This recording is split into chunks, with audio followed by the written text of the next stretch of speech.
मागील वेळी विधानसभेच्या लॉबीवर जे आहे गोपीचंद पडळकर व जितेंद्र आव्हाड या दोन समर्थकांमध्ये हाणामारी झाली होती। त्यावेळी जर बघितलं असेल तर कुठेतरी या संपूर्ण संदर्भाने जे आहेत प्रश्नचिन्ह उपस्थित झालेल्या विशेष अधिकारी जे आहेत ते या समितीचे प्रमुख जे आहेत ते नरेंद्र भोंडेकर आहेत। आपण काय सांगाल या संपूर्ण संदर्भात राडा झाला होता, काय या संपूर्ण अहवाल असणार आहे? समितीने जे काही शिफारस केलेली आहे त्याच्यावरती आज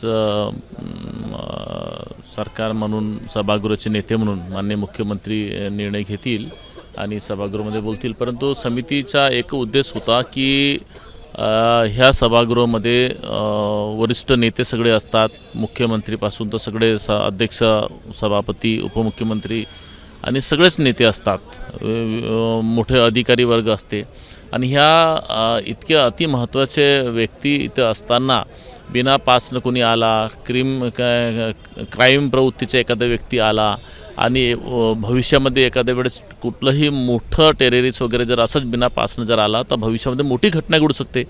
तर नक्कीच ह्या सगळ्या गोष्टीवरती आळा बसायला पाहिजे म्हणून काही नियमावली आम्ही दिलेली आहे। दुसरं की जे मारपीट झाली होती त्या भविष्यामध्ये कुठेही दुसऱ्यांदा असा मारपीट होऊ नये, कारण हा सभागृह सर्वोच्च सभागृह, महाराष्ट्राचं सभागृह, लोकशाहीचा मंदिर म्हणून आपण म्हणतो, तर याच्यामध्ये असं कुठलेही अनुचित प्रकार घडू नये, भविष्यातही कोणी घडवण्याचा प्रयत्न विचार पण येऊ नये, यासाठी आम्ही कारवाई प्रस्तावित केली। 2029 पर्यंत या संपूर्ण दोन जे समर्थक आहेत त्यांना काय कारवाई होईल त्याच्यावर?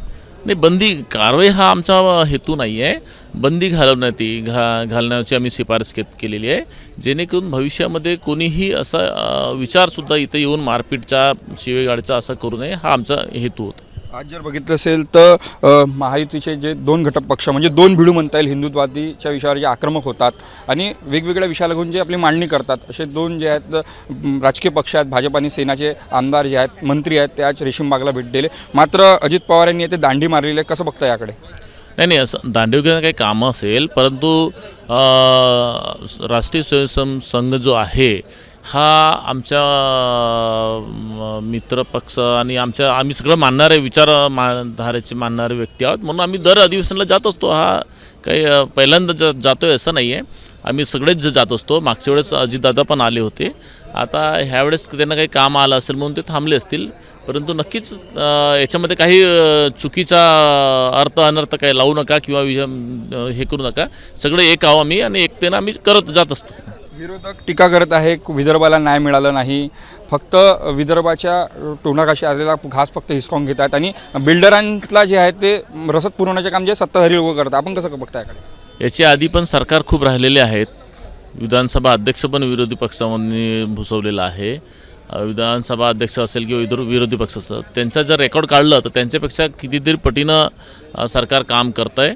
आणि नक्कीच जे काही आहे तसंही आता निवडणुकीचा काळ आहे, जर आपण खूप काही करायला गेलं तर ते राजकीय वातावरण झाल्यासारखं होते आणि नक्कीच सरकार ह्या विदर्भाचेच मुख्यमंत्री आपले देवेंद्रजी फडणवीस आहेत, म्हणून त्यांना सगळं जास्त अनुभव आहे, दांडगा अनुभव आहे की त्यांना काय करायला पाहिजे, कसं करायला पाहिजे आणि ते विदर्भाला न्याय देतील असं अपेक्षा आहे। पृथ्वीराज चव्हाण यांनी मोठा गौप्यस्फोट केला आहे की मराठी माणूस आता पंतप्रधान बनेल आणि मुख्यमंत्री प्रकाश आंबेडकर बोलले की मुख्यमंत्री एकनाथ शिंदे म्हणतील, कसं बघता याकडे? ते ज्योतिष असतील कदाचित म्हणून त्यांनी ते भाष्य केलं असेल। प्रकाश आंबेडकर आणि पृथ्वीराज चव्हाण दोन्ही हे असतील ज्योतिष? खरं भविष्य ते सांगू शकतात म्हटलं तर ज्योतिषच असेल ना। आता आम्हाला त्याच्यातलं बरंचसं काही माहिती नाही आहे का ते काय भविष्य, मी काय ज्योतिष नाही, तो मला काही माहिती असेल, परंतु मराठी माणूस जर पंतप्रधान बनला तर कसं वाटेल? तो वाटेल याच्यावर चालत नाही, प्रॅक्टिकल असते।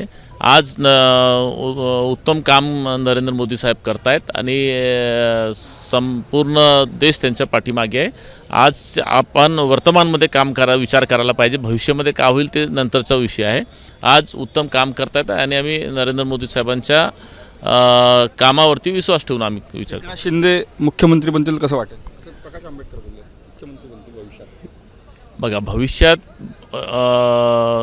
बनायला पाहिजे हे तर आम्ही पक्ष म्हणून आम्हाला पण वाटते, परंतु आज देवेंद्रजी मुख्यमंत्री आहेत आणि तिन्ही मुख्यमंत्री, उपमुख्यमंत्री, दोन्ही उपमुख्यमंत्री सगळे मिळून एकत्र काम करत आहेत, सरकारचं चांगलं काम करत आहेत आणि हे झगडे लावण्याचे काही लोक प्रयत्न करतात, पण ते झगडे लागणार नाही।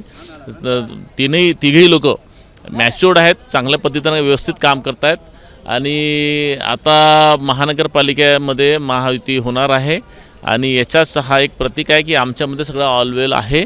जे नगरपालिकेमध्ये जे झाले ते झालं, आता पुढचंच सगळं चांगल्या पद्धतीनं होईल असं आमचं सगळ्या तीनही नेत्यांचा एकमत झालेलं आहे असं मला दिसतंय. आपल्यासोबत शिवसेना आमदार नरेंद्र भोंडेकर, कॅमेरामॅन दीप मिश्रासह तेजस मोतुरे, जय महाराष्ट्र न्यूज, नागपूर.